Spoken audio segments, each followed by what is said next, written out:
مولاي صل وسلم دائما أبدا. السلام علیکم ورحمۃ اللہ وبرکاتہ. مختلف فورمز پر موجود ہمارے سنگی ساتھیوں نے، ہم سے منسلک لوگوں نے روزے کے حوالے سے چند سوالات بھجوائے ہیں، تو انفرادی طور پہ سب کو سوالات کے جوابات ارسال کرنا تھوڑا مشکل ہو جاتا ہے، تو ہم نے مناسب جانا ریکارڈنگ کروا کے سب تک ان سوالات کے جوابات پہنچا دیے جائیں تاکہ سب کا فائدہ ہو سکے. ایک صاحب نے سوال بھیجا ہے کہ سر، انہیلر کے استعمال سے روزہ ٹوٹ جاتا ہے جبکہ اس میں دوا نہ ہو. ہمارے علم کے مطابق انہیلر میں دوا موجود ہوتی ہے. آپ بارے دیگر کسی طبیب حاذق سے مشورہ کیجئے، کسی ڈاکٹر سے معلوم کیجئے کہ آیا کوئی ایسا انہیلر بھی ہے کہ جس میں دوا موجود نہ ہو. اگر تو آپ کے انہیلر سے مراد آکسیجن لینا ہے تو آکسیجن ظاہر ہے معدے میں نہیں جاتی، تو آکسیجن اکیلی ہو اس سے تو روزہ نہیں ٹوٹتا کہ ہم وقت آکسیجن استعمال کرتے ہیں اور کاربن ڈائی آکسائڈ خارج کرتے ہیں. لیکن جس کو انہیلر کہا جاتا ہے، ہمارے علم کے مطابق جو شخص دمہ کا مریض ہو یا جو ضیق النفس، سانس لینے میں جس کو پرابلم ہو، اس کو اطباء انہیلر تجویز کرتے ہیں. اور انہیلر میں دوا کے ذرات موجود ہوتے ہیں، دوا کے اجزاء ہوتے ہیں جو محلول کی شکل میں ہمیں نظر بھی آتے ہیں.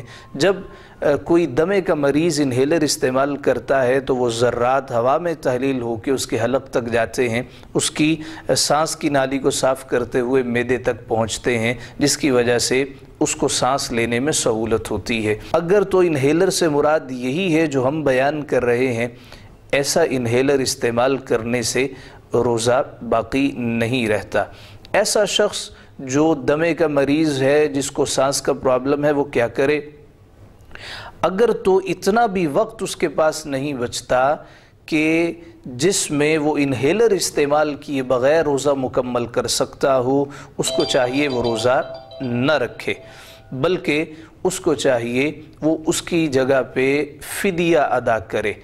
روزے کا فدیہ کیا ہے؟ قرآن شریف میں فرمایا طعام مسکین، مسکین کو کھانا کھلانا ہے، یعنی روزانہ 2 کلو گندم آٹا یا اس کے برابر رقم دی جا سکتی ہے، یا جو وہ خود کھاتا ہے، خود استعمال کرتا ہے، اس کے گھر والے کھاتے ہیں، وہی مسکین کو دے دے. کسی ایک کو بھی دیا جا سکتا ہے اور زیادہ لوگوں کو بھی دیا جا سکتا ہے. اب اگر وہ دائمی مریض نہیں ہے، اسے امید واسق ہے کہ اللہ تعالیٰ شفا عطا فرمائے گا، تو یہ بعد میں ان روزوں کی قضا کرے گا. جب بھی فرصت ملے اللہ تعالیٰ سہولت عطا فرمائے، ان روزوں کو مکمل کر لے گا. اس کا خلاصہ یہ ہے، اگر تو انہیلر سے مراد وہ ہے جو آپ کہہ رہے ہیں کہ اس میں دوا نہیں ہوتی، تو اسے روزہ نہیں ٹوٹتا. لیکن ہمارے علم میں کوئی ایسا انہیلر نہیں ہے جس میں دوا شامل نہ ہو.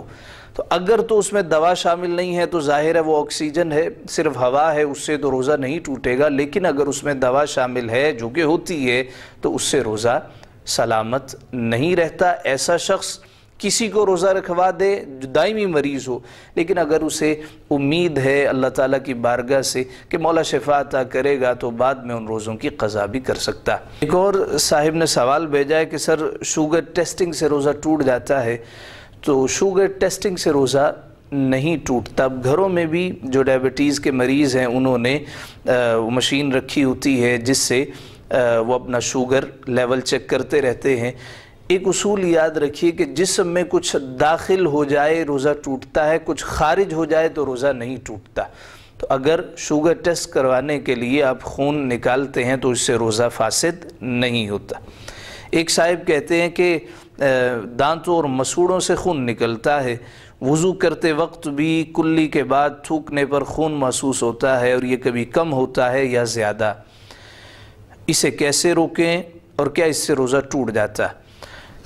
اگر خون غالب آ جاتا ہے اور اس کا ذائقہ آپ کے معدے میں محسوس ہوتا ہے، پیٹ میں محسوس ہوتا ہے، تو روزہ فاسد ہو جاتا ہے. اور اگر اس کا ذائقہ صرف حلق تک رہتا ہے تو روزہ فاسد نہیں ہو. تو 2 صورتیں ہوئیں. فقہاء کرام نے فرمایا ہے، اگر تو دانتوں سے خون نکلا، مسوڑوں سے خون نکلا اور اس کا ذائقہ صرف حلق میں محسوس ہوا تو روزہ فاسد نہیں ہوگا، لیکن اگر اس کا ذائقہ اندر محسوس ہوا، جس طرح ٹھنڈا پانی پیتے محسوس ہوتا ہے کہ پیٹ میں پانی جا رہا ہے، معدے میں پانی جا رہا ہے، تو اس طرح اگر خون کا ذائقہ معدے میں محسوس ہوتا ہے، پیٹ میں جاتا محسوس ہوتا ہے تو روزہ فاسد ہو جائے گا، لیکن اگر خون کا ذائقہ صرف حلق تک رہتا ہے تو اس سے روزہ فاسد نہیں ہوگا۔ اب اگر خون تھوک پر غالب آ جاتا ہے اور اس کا ذائقہ آپ پیٹ میں محسوس کرتے ہیں تو اس سے روزہ فاسد ہو جائے گا، روزہ ٹوٹ جائے گا۔ لیکن اگر تھوک غالب آ جاتا ہے، یعنی خون کم ہے، تھوک زیادہ ہے، تو اس سے روزہ فاسد نہیں ہوگا، وہ تھوک ہی کے حکم میں ہو جائے گا۔ اسے کیسے روکیں؟ یہ اطباء سے مشورہ کیجئے، یہ طب کا مسئلہ ہے، یہ شرعی مسئلہ نہیں ہے۔ اس کو کیسے روکا جائے، کسی سیانے بندے سے مشورہ کر لیں، آپ کے گھر میں دادی جان ہے، نانی جان ہے، کوئی سیانہ بندہ ہے، اس سے مشورہ کر لیں، بے شمار لوگ کئی نسخے آپ کو بتا سکتے ہیں۔ اور کیا اس سے روزہ ٹوٹ جاتا ہے، اس کی وضاحت ہم نے کر دی۔ ایک صاحب نے سوال بھیجا ہے کہ روزے کی حالت میں سرما یا کاجل لگانا جائز ہے؟ تو یہ کسی بہن کا سوال لگتا ہے، تو انہوں نے صاحب سے کہا جی آپ یہ سوال کر دیں۔ تو یاد رکھیں روزے کی حالت میں سرما لگانا یہ نص سے ثابت ہے، حدیث پاک میں اس کی اجازت دی گئی ہے۔ ترمذی کی روایت ہے، رسالت مآب صلی اللہ علیہ وآلہ وسلم کی خدمت میں ایک شخص حاضر ہوا، عرض کرنے لگا یا رسول اللہ صلی اللہ علیہ وسلم میری آنکھوں میں تکلیف ہے، شوب چشم ہے، تو میں سرما لگا سکتا ہوں دوا کے طور پہ؟ حضور نے فرمایا ہاں تم استعمال کر سکتے ہو۔ اور رہی کاجل کی بات، تو کاجل یہ سرما نہیں ہے، اس میں اور اجزاء شامل ہوتے ہیں، تو سرما چونکہ نص سے ثابت ہے، کاجل نص سے ثابت نہیں ہے، اس لیے کاجل لگانے سے احتراز کرنا چاہیے، روزے کے بعد کاجل لگا لیں، یا وہ ایسا کاجل ہے جو آنکھوں کے باہر استعمال کیا جاتا ہے وہ لگا لیا جائے، آنکھوں کے اندر استعمال نہ کیا جائے۔ اس طرح ایک صاحب نے سوال کیا ہے انجیکشن یا ڈرپ لگانا روزے کی حالت میں کیسا ہے؟ دیکھیے اس میں فقہاء کا اختلاف ہے، اور جس میں فقہاء کا اختلاف ہو اس کو مختلف فی مسئلہ کہتے ہیں، یہ اجتہادی مسئلہ ہوتا ہے۔ بعض فقہاء کے نزدیک روزے کی حالت میں انجیکشن لگانے سے روزہ ٹوٹ جاتا ہے، یہ الفقہ الاسلامی وادلتہ ڈاکٹر وہبہ زحیلی نے کہا ہے، اور عقلی طور پہ بھی یہ بات سمجھ میں آتی ہے کہ روزے کا مقصد بھوک اور پیاس ہے۔ جب آپ انجیکشن لگا لیں، یعنی طاقت کے انجیکشن اگر کوئی ویسے لگا لیتا ہے تو ظاہر ہے روزہ تو کسی کے نزدیک بھی سلامت نہیں رہتا۔ ہاں دوا کے طور پر بامر مجبوری اگر کوئی انجیکشن لگاتا ہے اور گوشت میں لگاتا ہے، اکثر کے نزدیک روزہ فاسد نہیں ہوتا۔ اگر وہ وین میں لگاتا ہے، نس میں لگاتا ہے، تو اس سے روزہ بعض کے نزدیک فاسد ہو جاتا ہے۔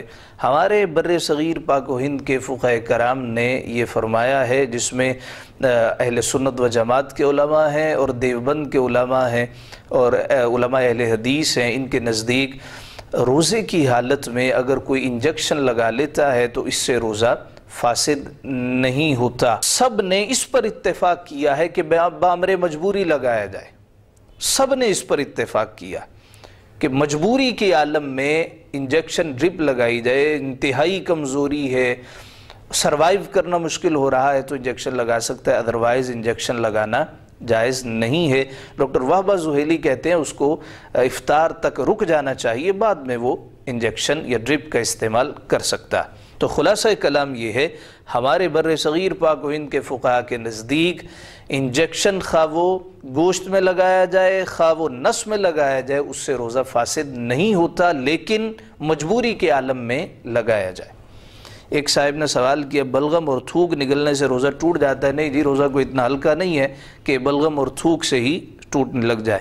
ایک صاحب نے سوال کیا ٹوتھ پیسٹ استعمال کرنا حرام کیوں ہے؟ آپ کو کس نے کہا حرام ہے؟ ٹوتھ پیسٹ استعمال کرنا حرام تھوڑی ہے، یہ مکروہ تنزیہی ہے، آپ کر بھی سکتے ہیں۔ احتیاطاً کہا جاتا ہے کہ روزے کی حالت میں ٹوتھ پیسٹ استعمال نہ کی جائے، اس کے ذرات حلق میں جا سکتے ہیں، اور جب حلق میں جائیں گے تو ظاہر ہے پیٹ میں جانے کے چانسز بھی بڑھ جائیں گے، اس وجہ سے روکا گیا ہے کہ ٹوتھ پیسٹ استعمال نہ کی جائے۔ سنت رسول مسواک ہے، اصل سنت دانتوں کو صاف کرنا ہے، مسواک سے ہو وہ برش سے ہو جائے، تو اگر مسواک استعمال کر لیں تو سنت کا ثواب بھی اللہ تعالیٰ عطا فرمائے گا۔ بعض احباب نے ہمیں گروپس میں کچھ میسیجز بھیجے ہیں، جس میں ایک سوال بڑی کثرت سے آ رہا ہے، یہ دیکھیں ابھی بھی میسیجز آ رہے ہیں۔ ایک صاحب کہنے لگے کہ کیا قے کرنے سے، الٹی سے روزہ ٹوٹ جاتا ہے؟ ہم اس کا جواب دیتے ہیں کہ الٹی کی صرف 2 صورتیں جن سے روزہ ٹوٹ جائے گا، اس کے علاوہ جتنی صورتیں ہیں اس سے روزہ ہرگز نہیں ٹوٹے گا۔ پہلی صورت کیا ہے؟ روزہ یاد ہے، جان بوجھ کر قے کرتا، انگلی حلق میں ڈال لی، کوئی چیز ڈال لی، جب اس نے قے کی اور وہ قے منہ بھر کے ہو گئی تو روزہ ٹوٹ جائے گا۔ دوسری صورت کیا ہے؟ بغیر اختیار کے منہ بھر کے قے کی اور ایک چنے یا اس سے کچھ زیادہ مقدار میں مواد اندر داخل ہو گیا تو اس سے روزہ فاسد ہو جائے گا۔ لگے کہ کیا روزے میں احتلام ہونے سے روزہ ٹوٹ جاتا ہے؟ تو اگر روزے میں احتلام ہو جائے تو روزہ نہیں ٹوٹتا، احتلام سے روزہ ہرگز باطل نہیں ہوگا۔ اگر سحری سے پہلے ہو جائے تو بہتر یہ ہے کہ فوراً غسل کرے اور سحری کا اہتمام کرے، لیکن اگر سحری کے لیے وقت کم ہے اس کو چاہیے وہ سحری کھا لے اور بعد میں غسل کر لے، لیکن سحری سے قبل وہ کم از کم وضو کر لے یا تیمم کر لے۔ ایک صاحب نے سوال بھیجا ہے، کیا روزے میں فرض غسل کرنا ہو تو غرغرہ کرنا لازم ہے؟ یاد رہے کہ روزہ ہو تو غرغرہ نہیں کریں گے، عام دنوں میں بھی غرغرہ غسل کا فرض یہ کلی کا حصہ نہیں ہے، بلکہ یہ ایک جداگانہ حیثیت سے جداگانہ سنت تسلیم کیا جاتا ہے، اور وہ بھی اس وقت سنت ہے جب روزہ نہ ہو۔ غسل کے 3 فرض ہیں غسل شرعی، کلی کرنا منہ بھر کے، کلی کرنا عام حالات میں غرغرہ کرنا، اور ناک کے نرم حصے تک پانی پہنچانا، پورے بدن پہ پانی بہانا کہ کوئی ایک بال کے برابر بھی حصہ خشک نہ رہے، لیکن روزے کی حالت میں غرغرہ نہیں کریں گے، کیوں غرغرہ کریں گے تو چانسز بہت زیادہ ہیں پانی حلق میں اتر جائے گا، بس منہ بھر کے کلی کر لیں گے، اس سے روزہ مکمل ہو جائے گا اور غسل بھی آپ کا ہو جائے گا۔ کیا روزے کی حالت میں مسواک کر سکتے ہیں؟ ہاں، روزے کی حالت میں بالکل مسواک کر سکتے ہیں، کسی وقت بھی کر سکتے ہیں، لیکن اگر مسواک زیادہ آپ چبانے کے عادی ہیں کہ ریشے اندر جانے کے چانسز بڑھ جائیں تو اعتراض کرنا چاہیے۔ روزے کی حالت میں ایک صاحب کہنے لگے تیل لگانا اور زیر منہ ناف بنانا کیسا ہے؟ تیل لگانا بھی جائز ہے اور غیر ضروری بال بھی صاف کرنا جائز ہے، اس سے روزہ نہیں ٹوٹتا۔ کیا روزے کے لیے سحری شرط ہے؟ سحری شرط نہیں ہے، ہاں حضور علیہ السلام کی سنت ہے۔